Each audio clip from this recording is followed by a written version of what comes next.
we're here with Eliot on one of our normal Monday Beast meetups. He's going to talk to us about, this is a Swedish deck, right? This is a Swedish legal deck, and it's legal in Beast rules as well. Okay, so yeah. It's not EC legal. So he's going to share what he's playing with us, and you have a little bit of history with this. I think you played it at Chalice, something similar at least, right? This is the exact deck list I played at Chalice. Okay. This is Twiddle Vault combo, which I think has seen some fringe play in Europe, and some people have tried it in EC, but it's much worse in EC for a key card that's restricted, and that is Recall. Okay. And this is the most important card in the deck. A lot of people play 3 cards in this deck, and I think they're completely wrong. I think you could play 6 or 7 if you could have that many. I see, wow. It's a very important engine. Mostly what you're doing, the key combo is you are casting Twiddle on Time Vault to take extra turns. Okay. And now that wouldn't really do anything on its own, so the way you take advantage of that is with repeatable card draw. So you have 4 Howling Mines and 2 Sylvan Libraries. Okay. Sylvan Libraries are not very good in multiples. Sure. That's why there's only 2. Also, it's harder to cast. Sure. And then in order to find the key pieces to the combo, which are Howling Mine and Time Vault, you have 3 Transmute artifacts. Okay. Makes sense. Then what else is there? It's a pretty simple deck, and it has to be simple, otherwise I don't think it works. Sure. You have a few counters over here. Yeah, I have some ways to protect the combo on the turn you go off, or counter a broken card that they might play, like Mind Twist. Sure. Okay. And then I have quite a lot of fast mana. I see that, yeah. So I have the usual restricted fast mana, 2 Forward Stones, and 3 copies of Mana Vault, which is another very important card. It's very good with Recall. Sure. You can cast a very large Recall, get back a lot of restricted cards. Sure. The deck plays all of the restricted cards, or almost all of them. Almost all of them, yeah. And they're all very important, especially Chaos Orb. This is your only way to kill a creature, this and Fireball, in the main deck. So, well, balance. You have balance. And balance. All right. You have a couple of ways. A few ways, yeah. Yeah, but very many. I see. Mostly you're very happy if they play a creature, because that costs them mana on their turn, and they'll have less mana to interact with you when you go off on your next turn. That makes sense, yeah. It's a fairly straight ahead deck. Do you think I need to explain anything else about it? No, I mean, I guess I should say you usually win with Fireball. Sure. But I would like to say that this is not actually necessary to win. Okay. I just have it in here to save time. You can actually kill them with Brain Geyser. Okay. You just keep casting larger and larger Brain Geysers and mana draining your own Brain Geyser.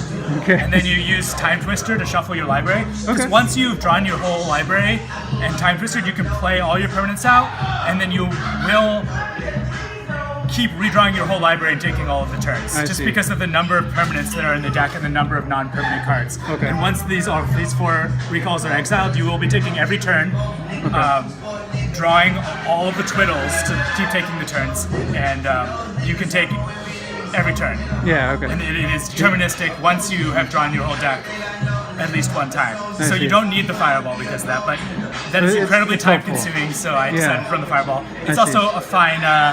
it's fine to kill creatures. Yeah, kill buy some time. Makes sense. And you have the mana vaults and fast mana to kind of help make that more useful in you can also Twiddle is a sweet card. It's a utility card. You often do not side it out. Okay. Even though you think this is a pretty bad card, but you can do a lot of things with it. Like if you Twiddle a Howling Mine, that is worth 1 card that they don't get. So that is a replacement. It's a cantrip. It's not bad. When you go off, you don't have to take as many turns. You can just Twiddle your mana vaults to make 3 mana like a Dark Ritual. Sure, yeah, okay. So that can save some time, even though it's not necessary. Anyways, so the deck sideboard plan is a very simple sort of transformational sideboard. There's 4 Serra Angels. Sure. And it's because the cards that are good against Serra Angel are dead cards against the main deck. Yeah, you have no other guys, right? Yeah, there are no creatures in the deck. No creatures, yeah. And so even if they know that you're bringing in the Serra Angels, they're in a catch-22.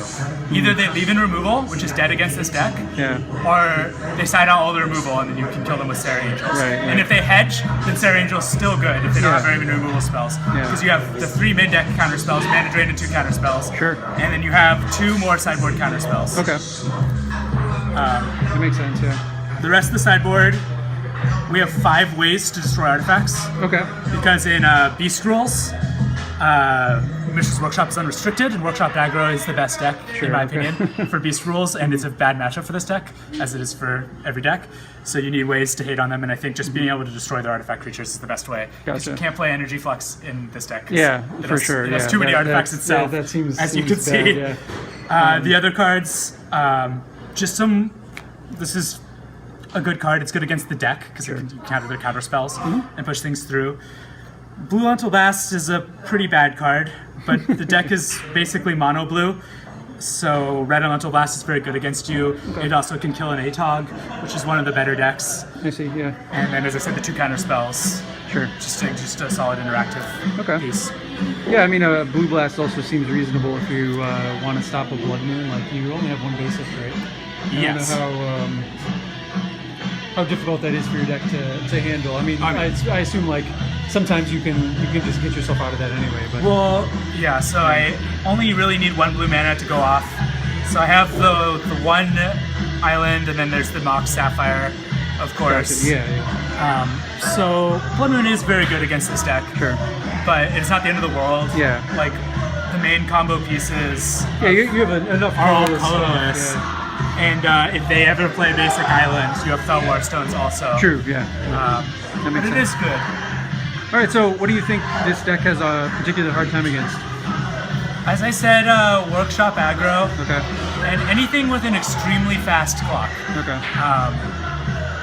It's actually quite good against the deck.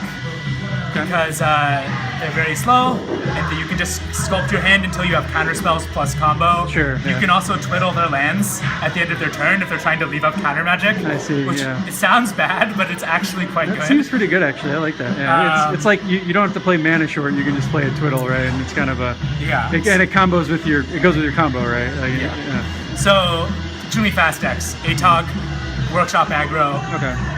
The Sped. Brian's deck is pretty good, although it really depends on their draw, and how many disenchants they draw, and how much fast mana who draws more fast mana who wins. Because they have to be able to pressure you and hold up those cards, which takes a lot of mana. Yeah. And I also have counter spells, so like sometimes that doesn't even work. I think this deck is very broken, and I think recall should be restricted as it is in EDC rules. And I think the only reason this deck doesn't dominate is because Old School is kind of a casual format and people are just playing what they want to play. And like playing like decks that just win all the time is not that fun for the anyone really. Playing the deck or other people. Sure. All right, well, we'll close this out. I always ask for words of wisdom at the end. So do you have anything? It can be about whatever you want. Old School, life, Revised 40. Yeah, I'm going to talk about Revised 40. So what we've actually been doing all night, I haven't been playing this very much. I've been playing some Revised 40, and this is the Revised 40 deck that I've been playing. This deck seems very fair. And as you can see, this is also very fun for my opponent. Awesome. Anyways, that's my words of wisdom. Those are your words. Play Revised 40. Yeah, play Revised 40. Very fun. All right, sounds good. Thanks, Mike. Thanks.